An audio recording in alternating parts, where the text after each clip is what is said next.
ጤና ይስጥልኝ ክቡራትና ክቡራን ተመልካቾቻችን ልክ 2 ሰዓት ላይ ጠብቁ ከሁለት ሳምንት በፊት ሁላችንም እናስታውሳለን ነፍሰ ጡር እናት በሽብር ፈጣሪ መገደሏን ወደ ሆስፒታል ልትወልድ ስትሄድ መንገድ ላይ ህፃኑ በቀዶ ጥገና ተወልዶ ነበር አሁን ግን ከ15 ቀን በኋላ ህይወቱ አልፏል በጣም ያሳዝን ነው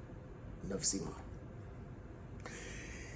ታጋቾችን ለማስለቀቅ የሚደረገው ድርድር እንደቀጠለ ነው የዶናልድ ትራምፕ የአሜሪካው ፕሬዝዳንት ልዩ መልእክተኛ ስቲቭ ዊትኮፍ አዲስ አስተራቂ ሐሳብ አቅርበዋል